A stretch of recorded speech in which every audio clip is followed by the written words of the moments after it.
A public emergency for juvenile crime in D.C., but Mayor Scott chooses not to take similar action here. New tonight, we ask mayoral candidates if they think it's necessary. We've got to take a hard stance. Massive salaries in Maryland's teachers union. Fox 45 News Project Baltimore investigates if this money is helping to improve your child's education. The union should be helping the schools, not helping themselves. A mysterious letter suggests migrants could be sent from New York to Harford County. How county leaders are responding. Growing concerns of gang ties within the Safe Streets program. Our team continues to demand answers on your behalf. Do you think that it's possible that taxpayer dollars are landing in the hands of gang members? Live from WBFF in Baltimore, this is Fox 45 News at 10. Good evening, everybody. I'm Mary Bubala. Fox 45 News is demanding answers from city leaders about what they plan to do about soaring juvenile crime rates. Tonight, another city business closing its doors. Many say it's because of juvenile crime. D.C. Mayor Muriel Bowser is declaring a public emergency on what she is calling out-of-control youth violence. Mayor Brandon Scott and his biggest challenger are split on whether a similar declaration is needed here in our area. While Baltimore, like Liz, we've been dealing with similar issues, I want to be clear that I see no need to follow in her footsteps. We've waited so long before we started dealing with this sooner, which we should have when we saw a trend. Well, tonight we have team coverage on the demands for accountability across our area. Vincent Hill has the calls for change in Baltimore County. But we begin with Jeff Abel and the local response to D.C.'s public emergency. Jeff? Well, the rate of juvenile crime may be soaring in this city, but today the mayor insisted the city is not in a state of emergency. When it comes to Baltimore's youngest criminals, crime is reaching historic highs. Robberies have doubled, arsons have tripled, and auto thefts are up 200%. People are afraid. We need an immediate strategy to get this addressed. In Washington, where carjackings and gun crimes have soared, Mayor Muriel Bowser declared a state of emergency. Young people need to have consequences and boundaries. The declaration will allow D.C. to expedite funds and coordinate mutual aid in order to combat the war on juvenile crime. We believe that more kids, as you've heard me say many times, if they've been, arrested for robbery after robbery, shouldn't be in a group home, in my opinion. They should be in a secure, detained space. I want to be clear that I see no need to follow in her footsteps. Today, Baltimore Mayor Brandon Scott insisted the city's rate of juvenile crime does not warrant a public emergency. Let's remember, everybody, that D.C. is a city that's governed differently than ours and any other city in the country. Essentially, D.C. is a city and a state at the same time. They control a whole manner of juvenile systems that we don't, because we have the fabulous state of Maryland, like juvenile service, like social service, like CPS. All of those things are not under the preview of the mayor. We've been in a state of emergency on this issue for a long, long time. Today, those vying to unseat the mayor insist he's making a grave mistake. It's gotten out of control, and we've waited so long before we started dealing with this sooner, which we should have when we saw a trend. When we saw 5 cars being stolen or 5 carjacks, we should have gotten on it and figured out what we needed to do to stop it. It's just reaching a point now where people in our city feel unsafe. Businessman Bob Wallace and former Mayor Sheila Dixon insist an emergency declaration is now long overdue. It's a time to be thankful and joyful and not have to deal with looking over your back. But he has to put himself in the shoes of the people. And how do they feel? And if you talk to them, they will tell you we're in a crisis situation. Well, so far in Washington this year, some 15 juveniles have been the victims of homicide, and most all of them were supposed to be electronically monitored as required by the court. We're live tonight. Jeff Abel, Fox 45 News. Jeff, thank you. That brings us to our question of the day. Should Mayor Scott follow D.C. and declare a state of emergency? So far, only 93% of people who voted say yes. You can vote right now at foxbaltimore.com. Well, today was the last day of operations for the Walgreens in the 300 block of Martin Luther King Jr. Boulevard. Councilman Eric Costello addressed the closure during a hearing on stolen cars last week. He says the store and pharmacy is closing because it is plagued with juvenile crime. When we received this memo from DJS on November 15th. That will be the last day of operations of the Walgreens at 312 North MLK Jr. Boulevard, which has been plagued by juvenile crime, which means the communities I represent in Heritage Crossing and then Townsend and the Terraces in Northeast Poppleton will be without a pharmacy because collectively we haven't done enough to get this situation under control. So I want everyone to be aware of the impact of November 15th and why that's a very important date to me. Well, Walgreens has not confirmed juvenile crime is behind this store's closing, but others in the neighborhood also talked about the crime it sees on a regular basis. My community has been hit so hard from 2020 up until now with teenagers going crazy. And no one has done anything about them.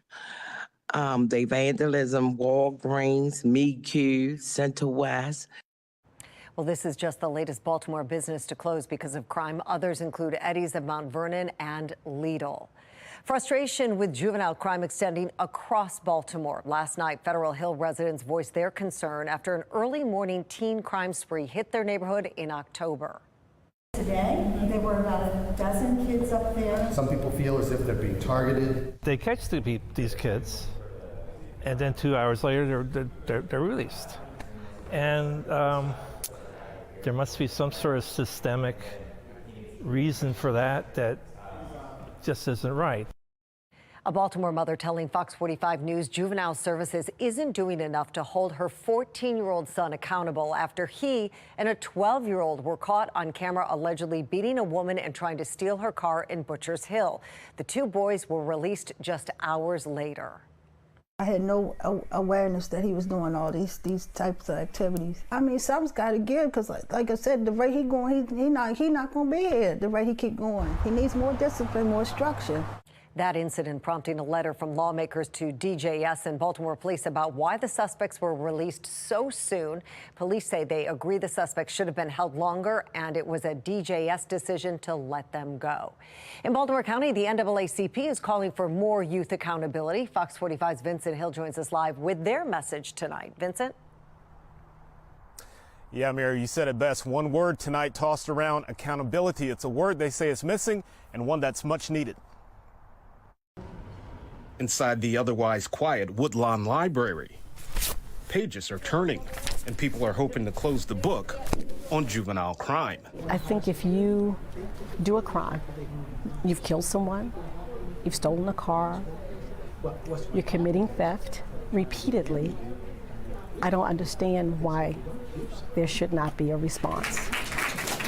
That response in response to a recent NAACP poll, which said 90% of those asked say there should be tougher juvenile crime laws. You're doing adult crimes. So if you're doing adult crimes, I think that there should definitely be accountability. And I think they're continuing to do it because we're allowing them to do it. The results of the poll, similar to a Gonzalez poll on how black Democrats view crime going into the election year. Whenever you see black Democrats aligning more with the Republican Party than with their own base, that's problematic. When we have this poll showing 62% of black Democrats are aligned with stricter laws, what does that mean for the Democratic Party come January? Well, that's going to be a challenge. Those numbers. I was actually not surprised. Not a shock to Randallstown NAACP President Ryan Coleman. Pretty much what people are saying is that they're tired of juveniles victimizing people, destroying their property, and really not being held accountable. Coleman, like many others,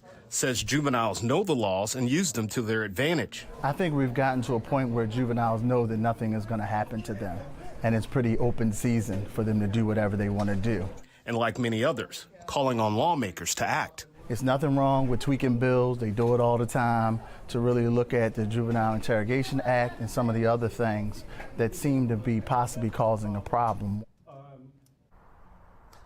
And that poll also showed that 93% of those asked believe more needs to be done for repeat violent offenders. In Baltimore, Vincent Hill, Fox 45 News. Vincent, thank you. Well, this week, state Republicans introduced a 5-part plan to address crime, including 2 juvenile crime proposals. The Juvenile Justice Restoration Act calls to allow parents to substitute for an attorney when their child faces questions from police. It would also force anybody under 13 charged with a gun crime or anyone arrested for the same nonviolent crime 3 times to automatically go into DJS supervision. But the plan doesn't address problems we've seen with home detention once a child leaves DJS. The details ironed out. Is there an element in this proposal that goes after the home monitoring aspect of DJS? So not in this particular proposal, no. So just so I'm clear, you're referring more children to DJS but not providing funding or programming to help DJS supervise them? Those kids need more than what the child in need of assistance or child in need of supervision system can provide them. And so I think resources have been cut. That's a budgetary issue. As you know, we'll see what Governor Moore's budget says. Well, our Mackenzie Frost pressed Governor Moore on Monday. He said he will have a plan to address juvenile crime, but it's not clear when those specifics will be released. Youth crime concerns extending across the nation. In Las Vegas, 8 teenagers are now facing murder charges after the brutal killing of a 17-year-old near a high school. Police believe they're part of a group of at least 10 people who beat 17-year-old Jonathan Lewis to death earlier this month. The suspects range in age from 13 to 17, but have not been publicly identified because they're minors. Police are still searching for at least 2 other suspects. Harford County leaders are trying to find clarification on a mysterious letter calling for the county to take in undocumented immigrants currently sheltering in New York City. Fox 45's Keith Daniels takes us through what was outlined in the letter and the firm response. While depositing undocumented immigrants in cities and counties across the country continues to be a hotbed issue, and with word that Harford County could be next, that triggered action from a council member targeting the county executive. In Harford County, talking about undocumented immigrants. At a stoplight in Bel Air, residents with their thoughts. If they contribute to the success of our town, then I think everyone should just be kind. I'm not a fan of it. I can't say I am. Everyone should come here legally. The issue surfacing tonight after Harford County Councilman Aaron Penman says he learned County Executive Robert Casserly was considering a meeting with the Motel Trade Association executive this week to consider relocating 105 families of undocumented immigrants to motels and hotels in Harford County. Penman responding quickly Wednesday with a letter he posted on his social media calling for Casserly to reject the proposal. We won't be able to sustain that impact in Harford County. Penman making his opposition clear to constituents and the county executive. In a perfect world, if you had the infrastructure and the resources needed, yes, potentially that could work, but we don't have that in Harford County, and we're seeing that. We're seeing capacity issues in schools, in the infrastructure, the roadways. We don't have that in Harford County. Penman advocating Casserly rejects the proposal. But when Fox 45 News reached out to the county executive's office, a spokesman said a meeting about undocumented immigrants coming to Harford County is not and was never planned. A statement from Casserly reads in part, "My office received an unsolicited letter on Monday from an unknown organization indicating that they were working to bring undocumented immigrants from New York City to the Holiday Inn in Bell Camp." Casserly says his office immediately contacted the governor's office and officials in New York who said they have no record of this effort. He went on to say, however, if it is true, I will use every resource at my disposal to prevent it. With that, Penman vowing to stand with the county executive, but still, there's doubt. If we're looking at the track record, a lot of times the county executive has not been forthcoming and truthful and honest about a lot of different things. I would hope that he's telling the truth in this matter. Well, despite the county executive's pledge to prevent those undocumented immigrants from coming to Harford County, the councilman says he still intends to draft legislation that would prevent hotels and motels from converting to temporary shelter for undocumented immigrants. In Bel Air, Keith Daniels, Fox 45 News. And we should note County Executive Casserly and Councilman Penman have been at odds in the past, including over illegal wiretap allegations. You can find more on the issues between them on our website, foxbaltimore.com. Well, the chill setting up overnight, but not as cold as we saw last night and a couple of nights ago. We had lows in the upper 20s. Tonight, probably lows in the mid 30s, already falling down through the 50s and 40s. There have been a few extra clouds. Now, those will break overnight, so again, you'll need a jacket to start. But look, tomorrow afternoon, way up there into the 60s, right along the water's edge. It may be some more mid to upper 50s, but outside of that, it looks like it's a few degrees, maybe up to 10 degrees warmer than we saw for the day today. So maybe short sleeves as you're tailgating for the Ravens game. I'm going to take a quick check on some of the travel weather as we head toward Thanksgiving weekend and let you know how it looks for the Ravens game tomorrow evening. My Weather Authority forecast. Coming up on Fox 45 News at 10, Fox 45 pressing Mayor Scott about ties between safe streets and gangs. Why his answers are raising more questions about what's going on inside the program. Political support and funding are at risk for nonprofit Casa of Maryland. The comments from the executive director that has lawmakers outraged and threatening to withdraw payments. And the Maryland's teachers union bringing in record amounts of money, but as Project Baltimore reports, it is not going to students. A closer look at how the money is being used right after the break.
The Maryland Teachers Union raking in record amounts of revenue intended to improve public education.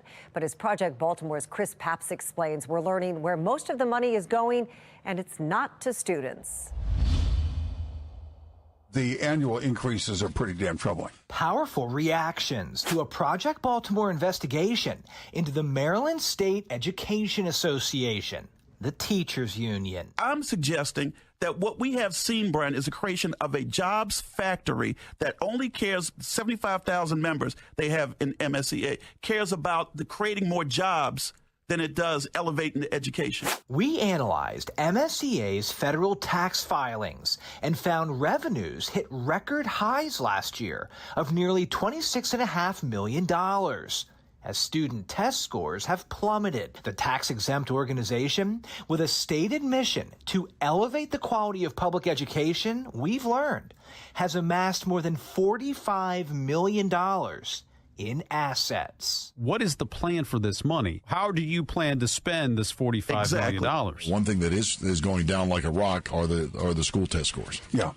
That should concern every parent in the entire state. Now, we're learning more about how MSEA is spending its money. Money that typically starts as tax dollars, which go to schools, then teachers, who pay union dues. Look at this chart from MSEA's federal filing. At least 11 employees earned more than $200,000 in total compensation last year. Christy Anderson, the general counsel, earned $285,000. Sean Johnson, the executive director, earned $276,000. And Kathy Perry, the assistant executive director, earned $259,000. If we dig deeper into the numbers, we can see $16.9 million went towards salaries, other compensation, employee benefits for the union's 93 employees.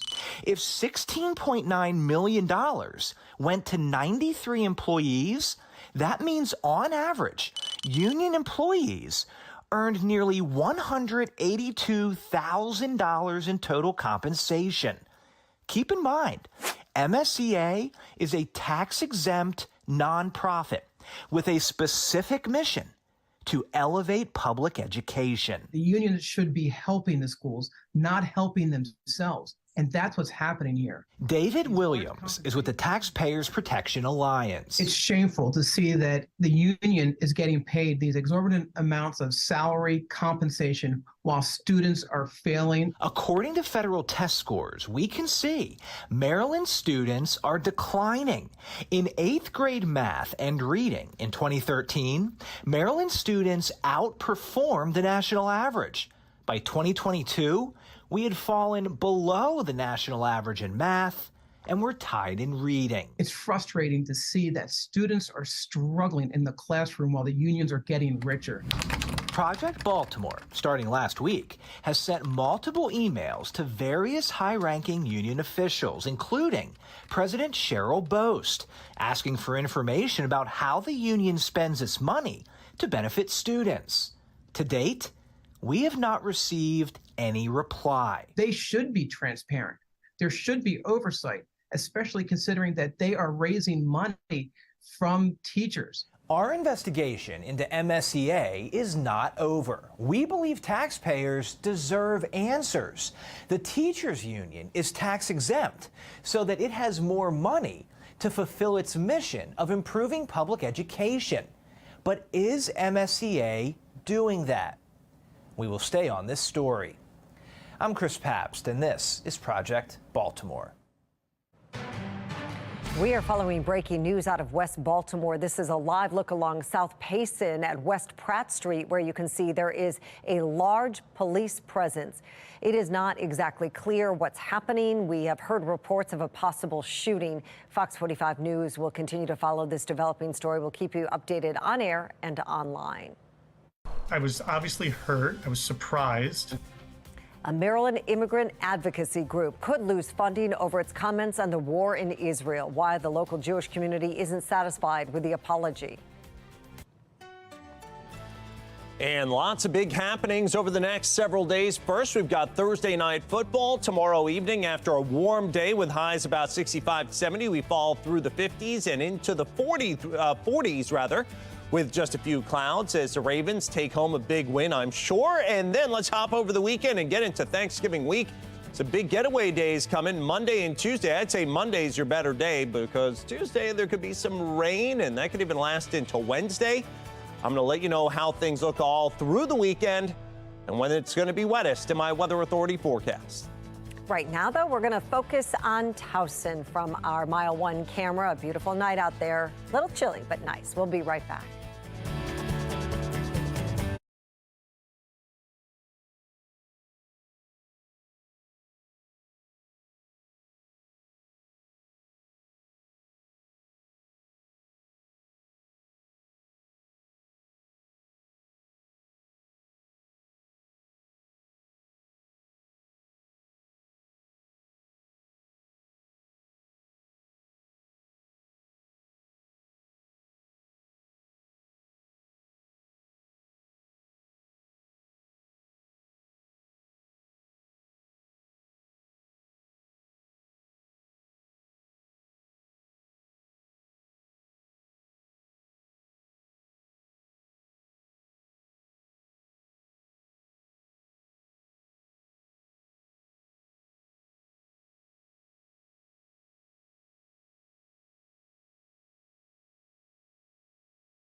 Former Baltimore City State's Attorney Marilyn Mosby's second federal trial is set to begin on January 18th, with jury selection to start on the 16th. This trial centers around two charges of making false statements on loan applications. It comes after Mosby was found guilty of 2 counts of perjury last week. She will not be sentenced until until after this second trial in January. All 4 charges are connected to her purchase of 2 vacation homes in Florida. Ahead at 10:30, Mayor Scott doubles down on safe streets, why he says possible gang ties don't show a broader issue with the program. And Virginia lawmakers aren't happy with the FBI headquarters coming to Maryland, why they say the selection process was a conflict of interest.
We are following 3 big stories at 10:30. 6 years after Detective Sean Suiter's death, his family still fights for justice.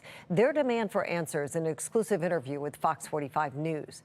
A Maryland nonprofit under fire for comments about the Israel-Hamas war, why one lawmaker isn't satisfied with the apology.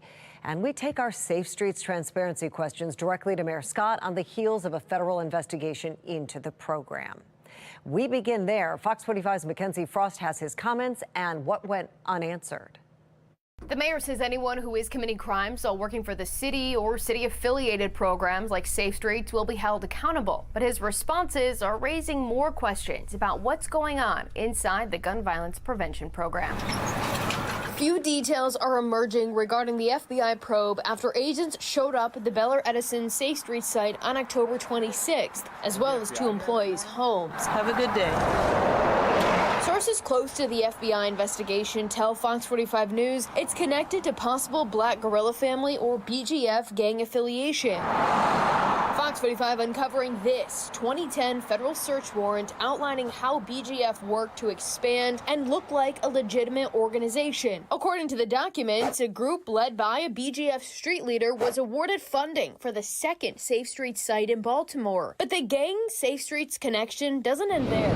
Later on the court records, the Safe Streets site in McElderry Park was controlled by BGF. The examples continue. In 2018, Ricky Evans, convicted as a senior BGF leader, and admitted to using the Safe Streets sites as a BGF meeting location. Good morning, everyone. During this week's media availability, we pressed Mayor Brandon Scott on what he knows about BGF and Safe Streets. What do you say to taxpayers who are concerned about the possible link between this street gang in Baltimore and this program funded by the government that's supposed to prevent violence from happening? What I'll say, Mackenzie, what I always say, no matter who it is, right? If they're doing that kind of activity, whether they're a police officer, whether they're a DPW worker, whether they work at the Mayor's Office of Children and Family Success, anybody, any individual that has those kind of ties will be dealt with through law enforcement. Do you think that it's possible that taxpayer dollars are landing in the hands of gang members?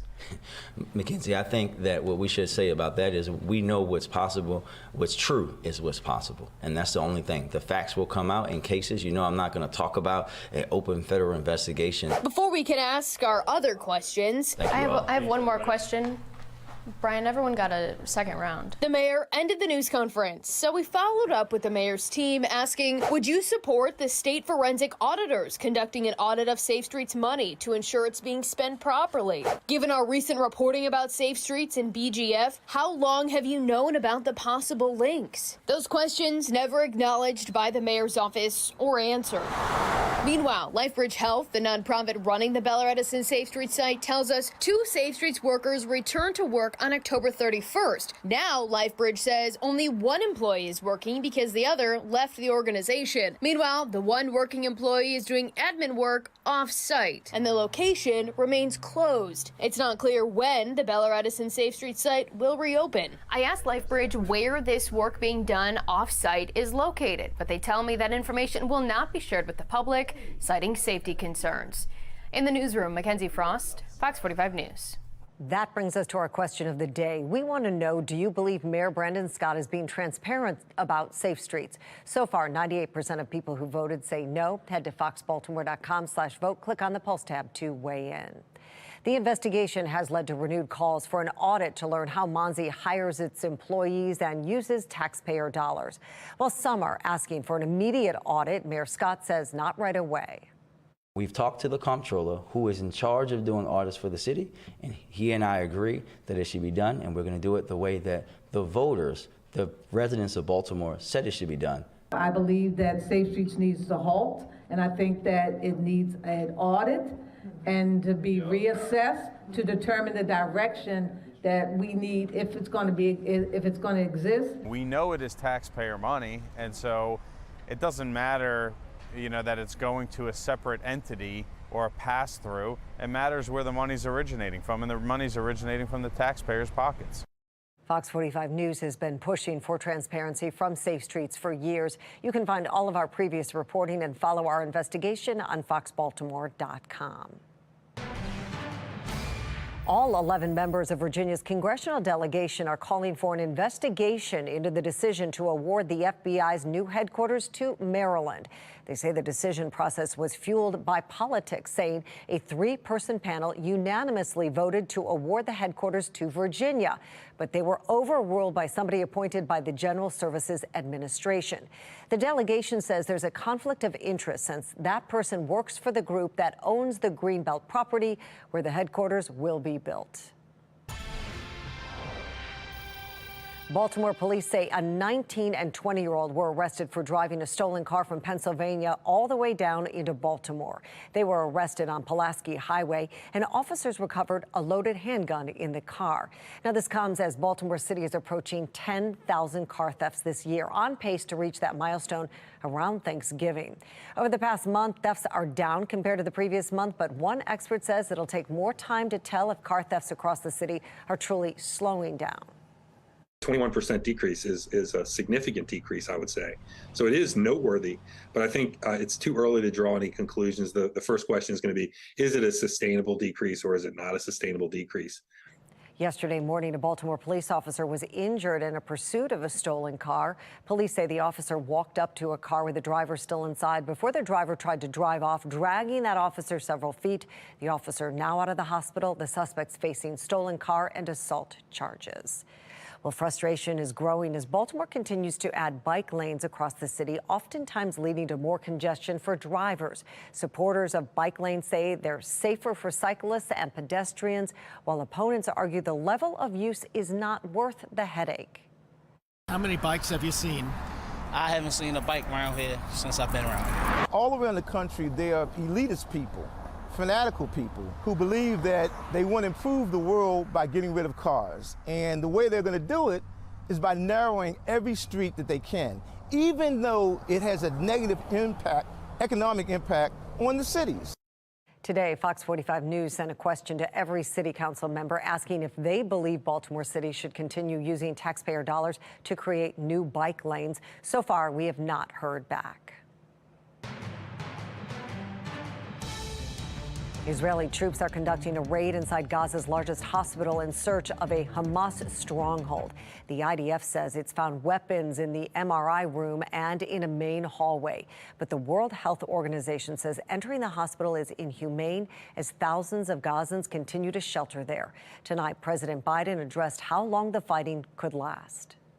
With regard to when is this going to stop, I think it's going to stop when Hamas no longer maintains the capacity to murder and abuse and just do horrific things to the Israelis. President Biden went on to say he doesn't feel Israeli forces can occupy Gaza, and a two-state solution is likely the best option once the dust settles. Well, a Maryland-based nonprofit could lose its funding over comments about the ongoing war. Fox 45's Rebecca Pryor looks into what was said and the pushback from the Israeli community. Vile, hateful, and anti-Semitic. That's how dozens of lawmakers are describing this now deleted statement from a Maryland-based immigrants' rights group. The remarks coming from CASA's executive director, Gustavo Torres, expressing CASA's steadfast support for Palestine's relentless fight for freedom.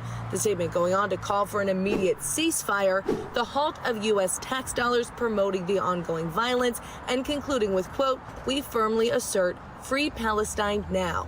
I was obviously hurt. I was surprised. And for them to go ahead and, just come out and call for a genocide of Jews is pretty horrendous. State and local leaders issuing a swift and strong response. 19 Jewish Maryland General Assembly members calling the comments deeply disappointing, inaccurate, and ill-conceived, while 7 Montgomery County senators threatening to pull public funding. This is the comments already costing CASA private funding from one of its largest donors, the Harry and Jeanette Weinberg Foundation, withdrawing a previously approved payment of $150,000. Writing in a statement, quote, "We realize that events in the Middle East leave room for honest discussion, debate, and disagreement, but there is no place in our world or our community for hate." Attempting to apologize, CASA replacing the controversial statement with a brief post reading in part, quote, "We write to acknowledge that our words have caused hurt. We are conducting further work to refine our message and clarify our values and will issue another statement soon."